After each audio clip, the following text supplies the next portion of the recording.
መድኃኔዓለም አንተን ማን ይመስላል?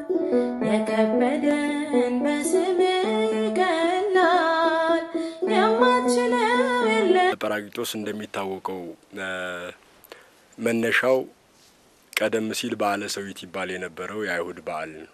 እሱን የተካ በዓል ነው። በዓለ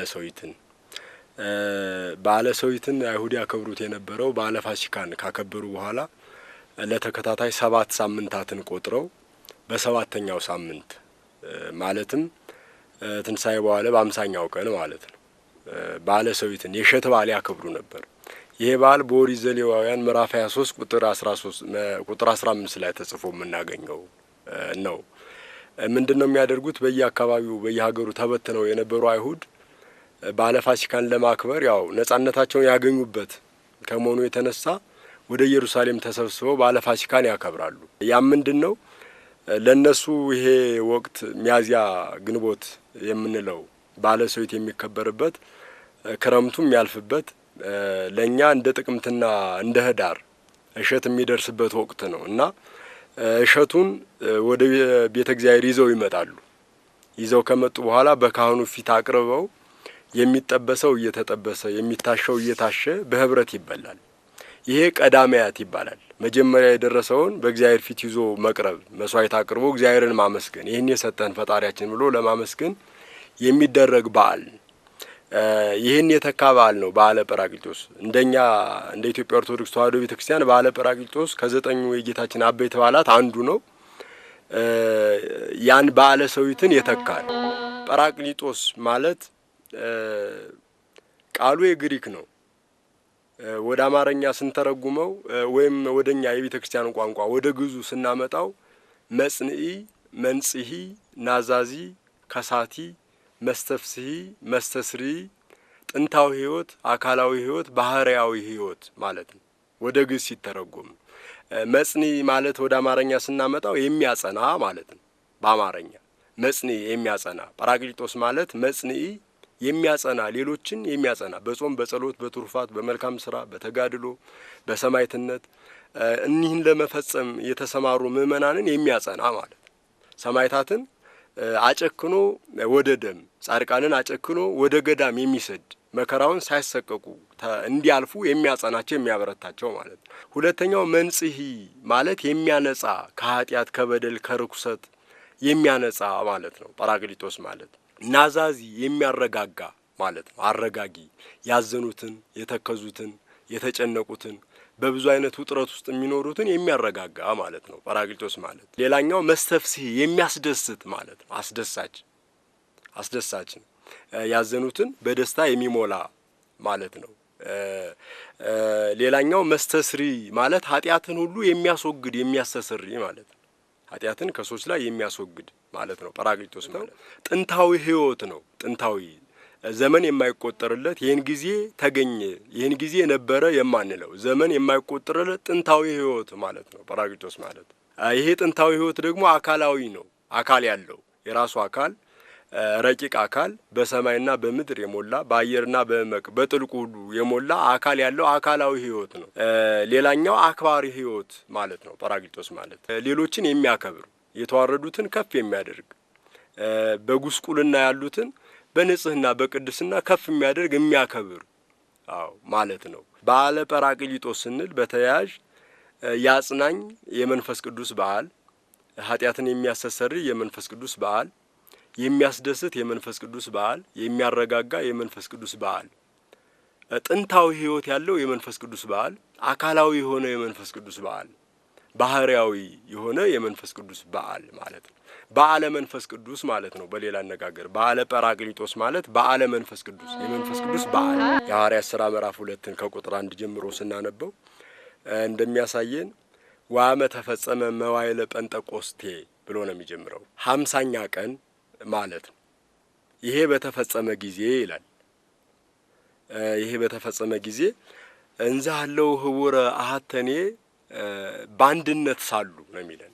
በአንድነት ሳሉ የሚለን ሐዋርያትን መጀመሪያ ላይ ጌታችን የሰጠው ተስፋ ነበር። ይሄ እንደሚሆን በሉቃስ ወንጌል ምዕራፍ 24 ከቁጥር 50 ጀምሮ ስናነብ እንደምናገኘው አንትሙሰ ጽንሑ ተስፋው ለአብ እናንተስ አብ የሚልከውን ተስፋ ጠብቁ አንትሙሰ ነበሩ ሀገረ ኢየሩሳሌም እስከተለብሱ ኃይለ ማርያም ብሏቸው ነበር።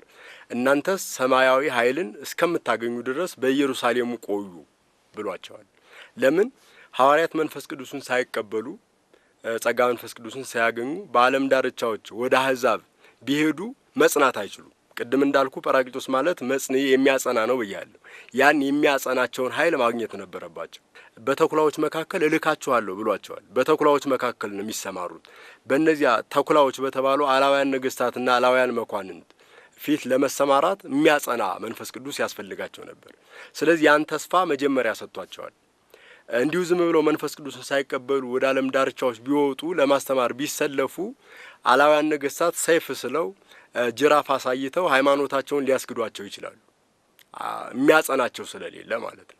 ያ እንዳይሆን እንዲሁ መንፈስ ቅዱስን ሳይቀበሉ መከራ ጸንቶባቸው ሃይማኖታቸውን እንዳይክዱ ከሃይማኖት እንዳይወጡ ከምግባርም እንዳያፈነግጡ የሚያጸናቸውን መንፈስ ቅዱስን መቀበል ስለነበረባቸው በኢየሩሳሌም ከተማ ቆዩ አባቴ የሚልከውን ተስፋ እስከምትቀበሉ ድረስ ብሏቸዋል። አባቴ የሚልከው ያለው መንፈስ ቅዱስን ነው።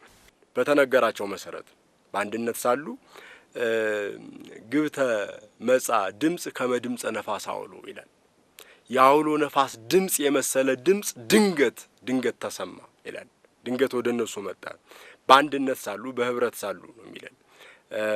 ምዕራፍ 1 የሐዋርያት ሥራ ስናነበው ሁሉም በአንድነት ተሰብስበው ይጸልዩ ነበር፣ አንዲት ልብም ነበረቻቸው ይለናል። ይሄ ህብረታቸውን የሚያሳየን ይህ ህብረታቸው መንፈስ ቅዱስን ለመቀበል የሚዘጋጁበት ዝግጅት ነበረ ማለት ነው። ያን ህብረት ደግሞ የበለጠ የሚያጸናቸው መንፈስ ቅዱስን መቀበላቸው ነው። ይሄ እንዲሆን የአውሎ ነፋስ ድምጽ የመሰለ ድምጽ መጣ ይላል። መንፈስ ቅዱስ ነው የአውሎ ነፋስ ድምጽ።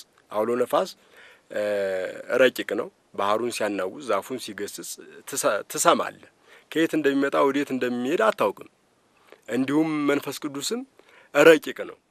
አካል አለው አልኩ፣ የሚታይ የሚጨበጥ የሚዳሰስ ግን አይደለም። ረቂቅ በሰማይም በምድርም የመላ ወመላ ኩሎ ቤተ ሀባለው ይነብሩ ዋሰራይወሙ ልሳናተ እሳት ክፉላት ከመ እሳት ዘይትከፈል ነው የሚል። እንደ እሳት ላንቃ የተከፋፈሉ ልሳኖችን አዩ የሚለን። የነበሩበትን ቤትም ሞላው ነው የሚለን። የነበሩበትን ቤት ሞላው። ወአሐዙ ይነብቡ በነገረ ኩሉ በሐውርት በከመ ወሀቦሙ መንፈስ ቅዱስ እንደያደላቸው መጠን በየሀገሩ ቋንቋ ይናገሩ ነበር። መናገር አይችል የነበር አንደበታቸውን ፈታው። የቤተ ክርስቲያን የልደት ቀን የሚያሰኘውም ይሄ ነው። መናገር የማይችሉት ተናገሩ፣ የሚፈሩት ደፈሩ። ወደ ኋላ ይሉ የነበሩት ክርስቶስ ለመሰቀል በተያዘበት ዕለት እኔ ይሄን የምትዩን አላውቀውም ብሎ ነበር ቅዱስ ጴጥሮስ። ይህን ሲል ቅዱስ ጴጥሮስ እሷ ምን ነበር ያለችው? አንተ ገሊላዊ ነህ፣ አነጋገርህ ይገልጣል ብላው ነበር። ገሊላውያን ማለት የራሳቸውን ቋንቋ እንኳን በአግባቡ መናገር የማይችሉ ናቸው ይላሉ መተርጉማን የቤተክርስቲያን ሊቃውንት። የቋንቋ ችግር የነበረባቸውን ሰዎች አንደበታቸውን ፈቶ ቃላቸውን አርትቶ ምስጢሩን ገልጦ ያናገራቸው ዘንድ መንፈስ ቅዱስ በእያንዳንዳቸው ወረደ። መንፈስ ቅዱስ እንዳደላቸውን መጠን በየሀገሩ ቋንቋ ይናገሩ ነበር ነው የሚለን። ሰው እስኪደነቅ ድረስ እዚያ የተሰበሰቡት አይሁድ ያደንቁ ነበር ይሄን ሁኔታ። ናሁን ንሰሞሙ ይነብቡ በነገረ በሐውርቲነ እንዘ ፍጥረትነ ጳርቴ ወሜድ ወኤላሚጤ ይሉ ነበር። እኛ የሜዶን የፋርስ ሰዎች ስንሆን ከቀርጤስ፣ ከቀጰዶቅያ፣ ከእስያ፣ ከፍርግያ፣ ከገላትያ፣ ከሊቢያ ከነዚህ ከአረብ ከልዩ ልዩ ሀገራት የመጣን ስንሆን በእያንዳንዳችን ቋንቋ እንዴት ይናገራሉ፣ የእግዚአብሔርን ገናናነት እንዴት ይመሰክራሉ ይሉ ነበር።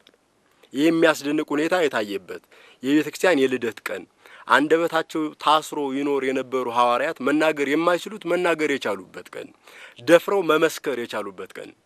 ነቢዩ ኢዩኤል በምዕራፍ 2 ቁጥር 15 ላይ ስለ መንፈስ ቅዱስ መውረድ፣ በሰዎች ላይ ስለማደሩ፣ ቋንቋ ስለመናገሩ፣ ምስጢር ስለማስተርጎሙ ተናግሮ ነበር።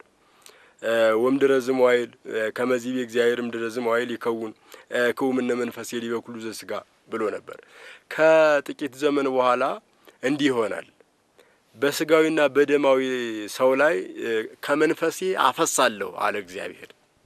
ከመንፈሴ አፈሳለሁ ማለት መንፈስ ቅዱስ ለእያንዳንዱ ይሰጠዋል። ለእያንዳንዱ ይሰጠዋልና ከመንፈሴ በእያንዳንዱ ላይ አፈሳለሁ፣ በከፊል ነው የተናገረው። ከመንፈሴ ማለት ጸጋ መንፈስ ቅዱስ ብዙ ነው፣ የተለያየ ነው፣ ልዩ ልዩ ነው። ለአንዱ የሚሰጠው ካንዱ ይለያል እና ከመንፈሴ አፈሳለሁ። ወይትነበዩ ደቂቅክሙ ወአዋልዲክሙ ልጆቻችሁ ትንቢት ይናገራሉ፣ ራእይ ያያሉ፣ ህልም ያልማሉ። ይሄ በኢዩኤል የተነገረ ትንቢት ነበር። ይሄ መንፈስ ቅዱስ በሐዋርያት ላይ በወረደ ሰዓት በቋንቋ ሲናገሩ፣ ትንቢት ሲናገሩ፣ የእግዚአብሔርን ጌትነት ሲመሰክሩ ታይቷል። ስለዚህ ፍሩሃን የነበሩት ሐዋርያት መመስከር የጀመሩት መንፈስ ቅዱስን በተቀበሉበት ሰዓት አእምሯቸው ታደሰ፣ ከብሌት ከድንቁርና ካለማወቅ ታደሰ ነው የሚለን። በእውቀት ተሞሉ ይለናል። ይሄ መንፈስ ቅዱስን ከመቀበላቸው የተነሳ ነው። ባለ ጰራቅሊጦስ ወይም ባለ መንፈስ ቅዱስ ብለን የምናከብረውን የቤተ ክርስቲያን የልደት ቀን ፍሩሃን ደፍረው የመሰከሩበት፣ ጨክነው አይሁድን ሳይፈሩ ልባቸውን ሞልተው የተናገሩበት የቤተ ክርስቲያን የልደት ቀን። በዚህ ቀን 3000 ምዕመናን አምነዋል። በአንድ ሰዓት ባልሞላ ትምህርት ነው። ይሄ መንፈስ ቅዱስ ስራ ነው። የመንፈስ ቅዱስ ስራ ነው። መንፈስ ቅዱስ በእነሱ ላይ አድሯል። ጴጥሮስ ሲናገር በነበረበት ጊዜ በዚያ የተሰበሰቡት ሁሉ ምን ተንግበር ኀዊነ ወንድሞቻችን ምን እናድርግ ይሉ ነበር። ምክንያቱም መንፈስ ቅዱስ ወርዷል። መድኃኔዓለም አንተን ማን ይመስላል? የከበደን በስምህ